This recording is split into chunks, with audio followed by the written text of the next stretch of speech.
que vous venez de voir, on peut penser que c'est un concours de force, mais la réalité, c'est que c'est plutôt un concours de frottement. OK? Puis il y a plein de vidéos comme ça sur YouTube, si ça vous intéresse, vous pouvez aller en regarder d'autres. Puis évidemment, les véhicules, là, il y en a de toutes les sortes. Il y en a qui utilisent des tracteurs contre des tanks, etc., etc. À chaque fois, on peut penser que c'est un concours de force, mais la réalité, c'est que c'est un concours de frottement parce que peu importe la force du véhicule, si c'est lui qui a le plus de frottement avec le sol, c'est lui qui va gagner.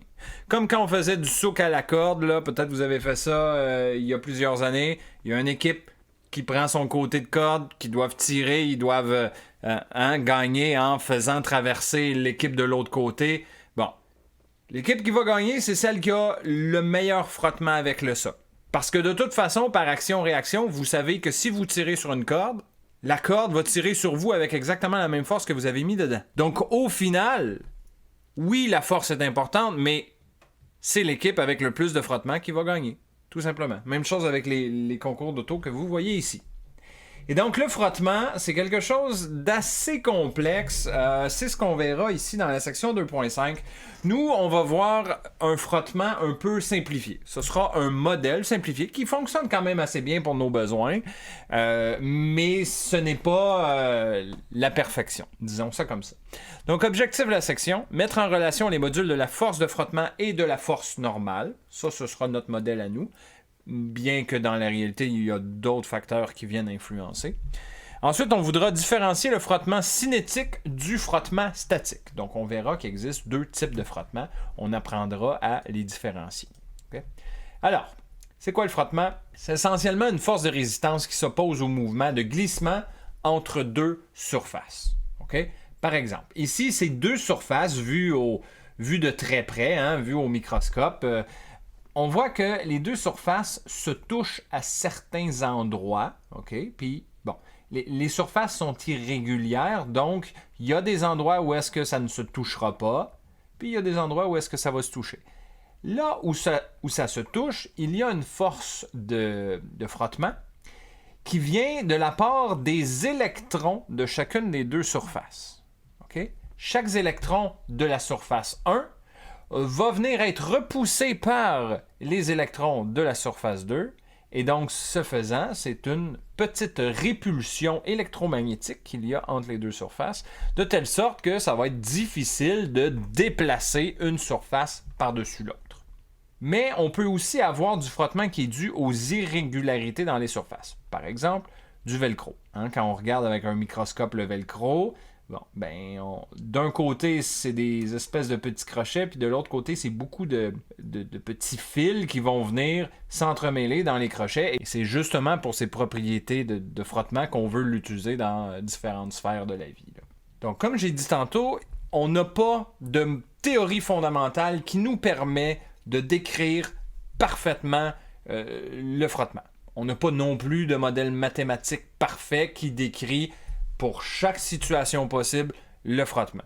Donc, nous, ce qu'on va faire ici, c'est qu'on va développer un modèle, simplifié, bien sûr, mais qui va nous être utile pour nos situations à nous, et qui sont quand même assez fidèles à la réalité. Évidemment, ce ne sera pas parfait, parce que la perfection, on ne l'a pas, on ne connaît pas cette équation-là, mais on va quand même essayer là, de trouver quelque chose d'assez satisfaisant.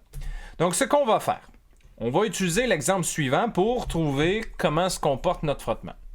Donc, ce qu'on fait, c'est qu'on tire sur un bloc qui a un poids de 100 Newton sur une surface horizontale.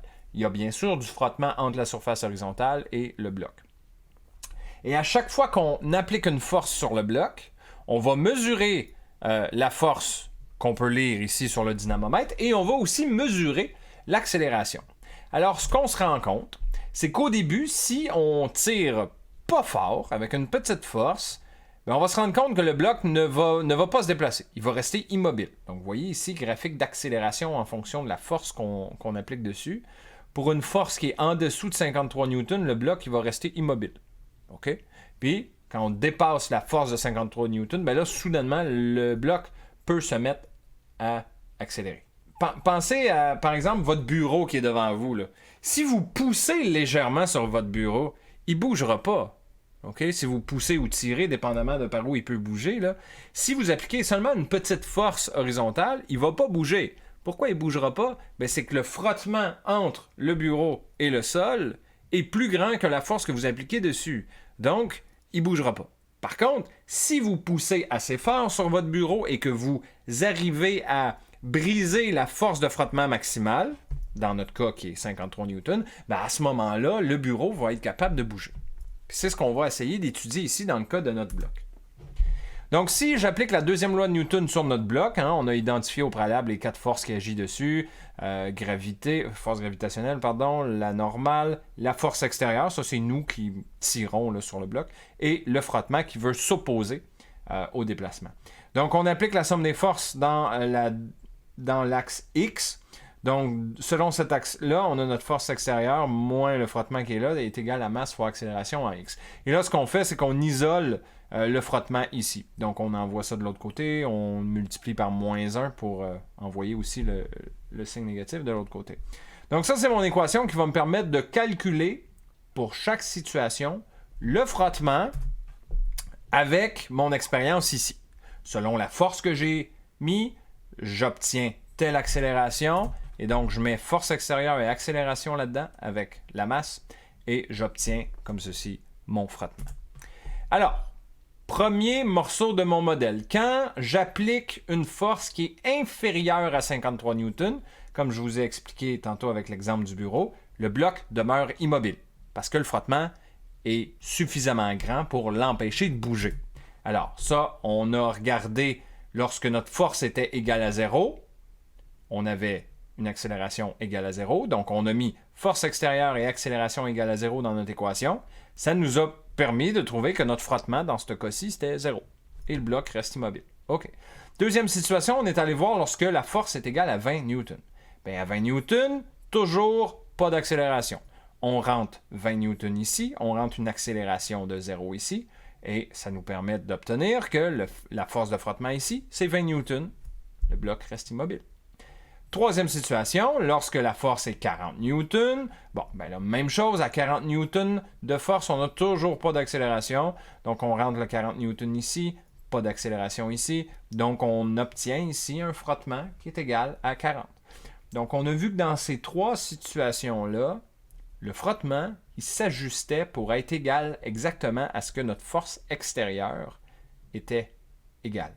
Okay? Donc, vous voyez ici, j'ai 20, frottement et de 20. Je tire avec 40, le frottement, c'est de 40. De telle sorte qu'à chaque fois, le frottement a été capable de maintenir le bloc immobile. Par contre, tout ça va changer quand j'applique des forces extérieures sur le bloc qui sont supérieures à 53 newtons.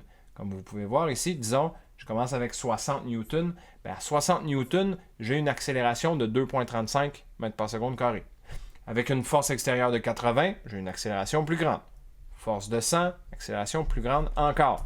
Donc, on va faire le même exercice. On va utiliser notre petite équation qu'on a trouvée tantôt. On va rentrer notre valeur de force extérieure et la grandeur de l'accélération qu'on mesure. Et on va regarder c'est quoi notre frottement dans ces cas-ci. Okay? Donc, premier exemple, avec une force extérieure de 60, on avait dit accélération de 2,35. Donc, on met ça ici. Okay? Et on obtient un frottement de 36 newtons.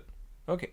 Deuxième situation, où est-ce que ma force extérieure est de 80, là, je vais utiliser une accélération de 4,31, donc 80 newtons, moins la masse, fois 4,31, j'isole, le frottement, je trouve 36 newtons. Même chose avec la troisième situation, 100 newtons et accélération de 6,27, je retrouve encore une fois un frottement de 36. Donc ici, c'est bien différent ce qui se passe là. Tout d'abord, mon bloc se déplace et deuxièmement, mon frottement, comme on peut le voir, reste toujours la même chose, c'est-à-dire 36. Donc, les trois éléments importants à retenir du petit exemple qu'on a vu. Quand l'objet reste immobile, quand il ne glisse pas, la force de frottement possède la valeur exacte qui permet à l'objet de ne pas glisser. Ben oui, effectivement, c'est ce qu'on voyait ici. Le frottement s'ajustait pour valoir exactement la force extérieure que j'appliquais. Si je tire avec 20, le frottement va être 20. Même chose avec 40. Très bien. Deuxième point, lorsque le bloc glisse, le module de la force de frottement est toujours le même, peu importe le module de l'accélération. Effectivement, ici, mon objet glissait. On s'est rendu compte que peu importe l'accélération et la force extérieure que j'ai mis dessus, mon frottement, dans tous les 3 cas, j'avais 36 newtons. Pour terminer, le module de la force de frottement lorsque le bloc glisse, c'est-à-dire 36 newtons qu'on vient de voir ici, est inférieur au module de la force de frottement maximale, qui était notre 53 newtons, lorsque le bloc ne glisse pas. Hein? Souvenons-nous ici, là, je pouvais avoir des forces extérieures jusqu'à 53 newtons, et pourtant le bloc ne glissait pas. Ensuite, quand le bloc glisse, la force de frottement est seulement de 36 newtons. Donc, ce que le troisième point dit, c'est que notre 53 newtons, lorsque le bloc ne glisse pas, c'est supérieur aux 36 newtons lorsque le bloc glisse. C'est un peu bizarre. Parce que ici, on se dit, avec 36 newtons de frottement, le bloc glisse. Mais ici, on se dit, ben juste ici, avec 40 newtons de frottement, le bloc ne glisse pas.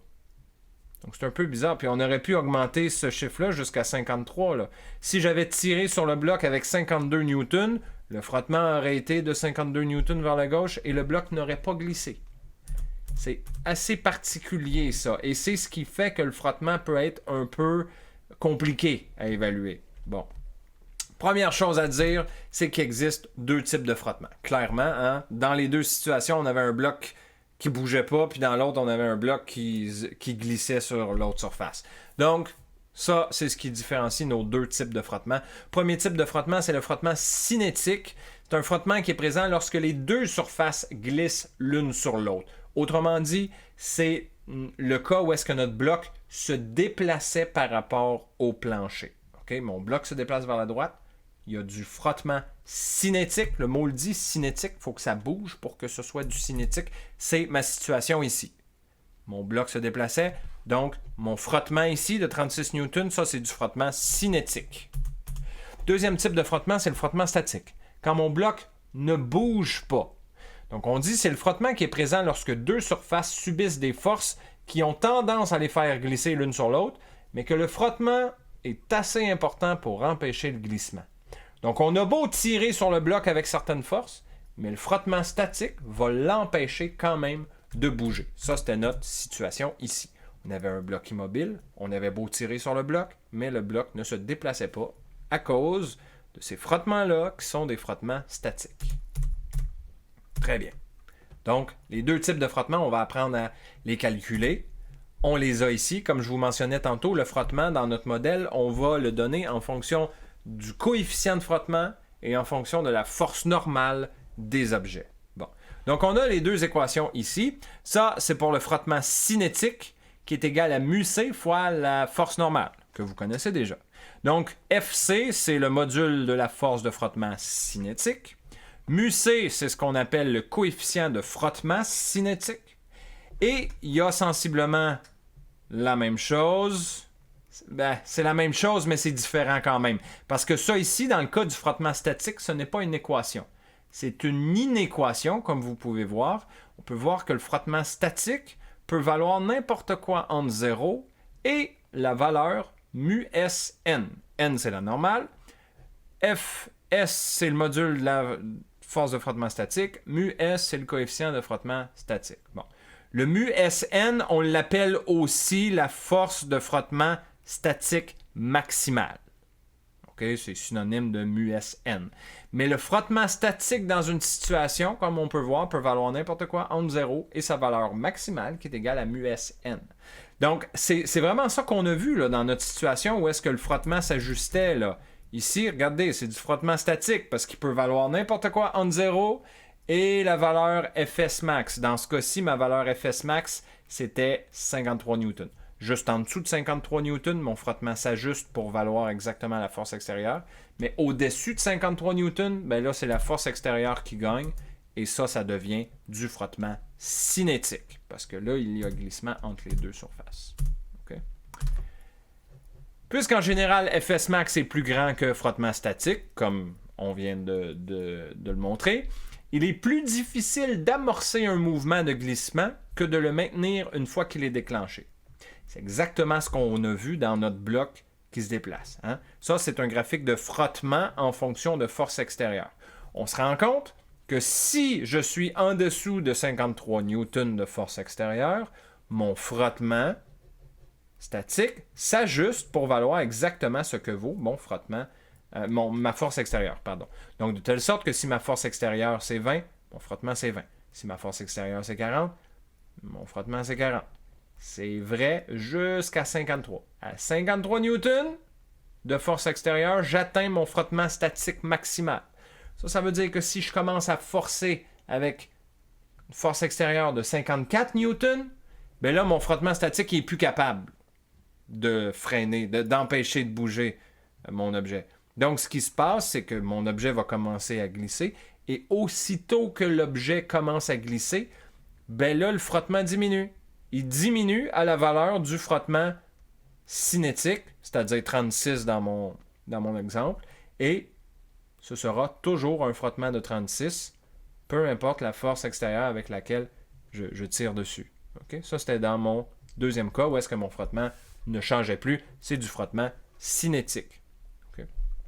Ça va presque toujours être le cas parce que Fs max puis Fc, ils se ressemblent un peu dans les équations. Hein? Regardez, Fc, frottement cinétique, c'est ça. Frottement statique max, c'est ça. Donc, la seule différence entre ces deux équations-là, c'est le coefficient. Ça, c'est coefficient de frottement cinétique. Ça, c'est coefficient de frottement statique. Eh bien, si on compare ces deux coefficients-là pour des surfaces XY, là, il y a des listes quasiment infinies, là, ces coefficients-là, bien, vous allez remarquer que le coefficient de frottement statique est presque toujours plus grand que le coefficient de frottement cinétique. Parfois, il est égal à l'intérieur de notre précision, mais il n'est jamais plus petit.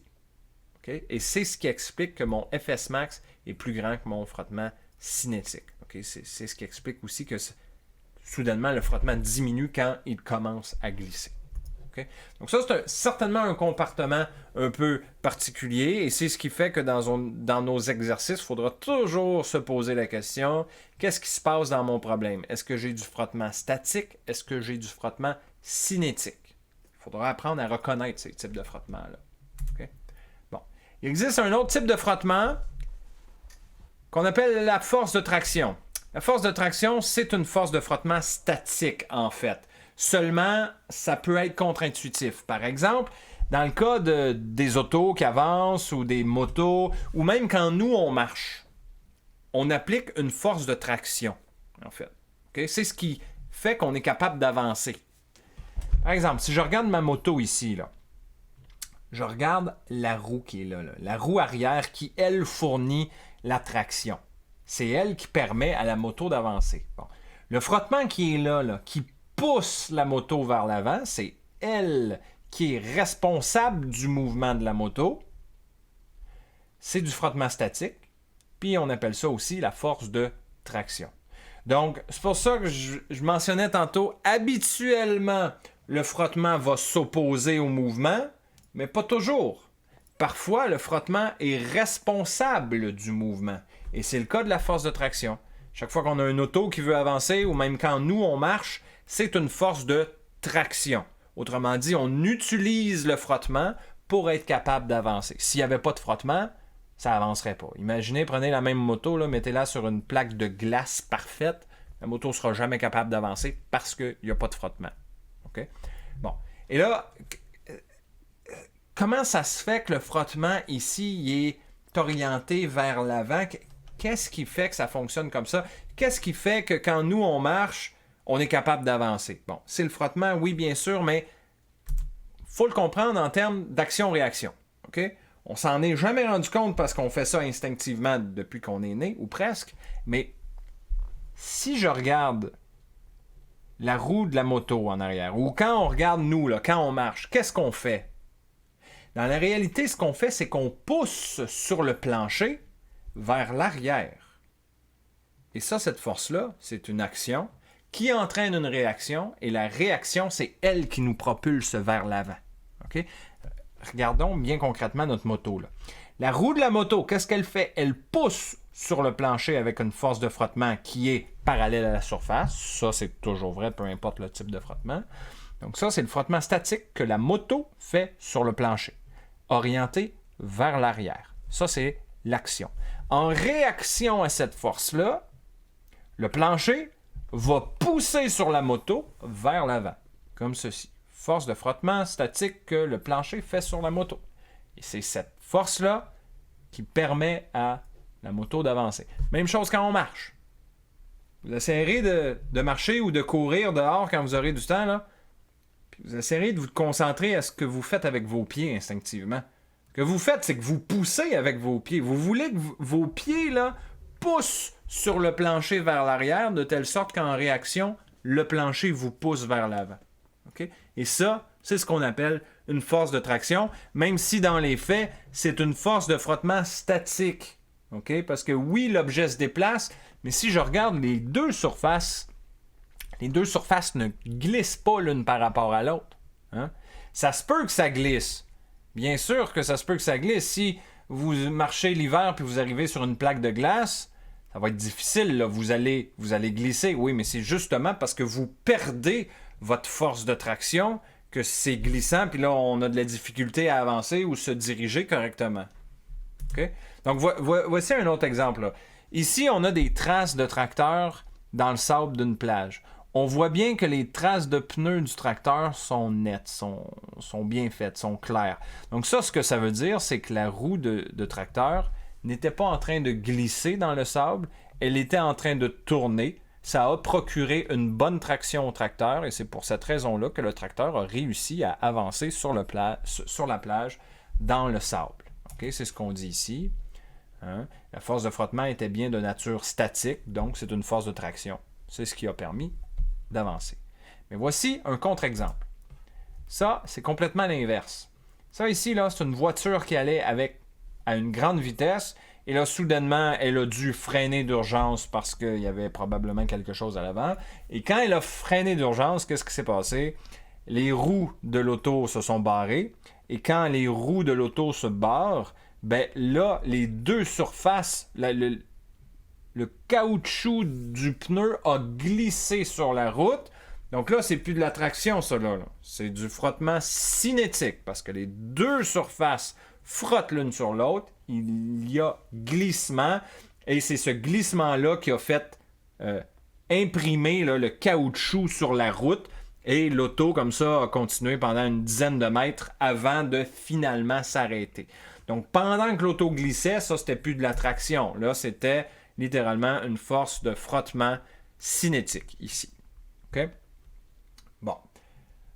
Ça fait le tour pour la théorie du frottement statique versus cinétique. On va le pratiquer bien sûr au prochain cours synchrone.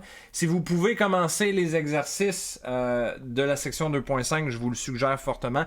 C'est pas une section particulièrement facile, donc c'est pour ça que c'est pas mauvais que vous la commenciez quand même un peu en avance. Et sinon, on va essayer là, de démêler tout ça là, au prochain cours synchrone. À très bientôt pour la section 2.6.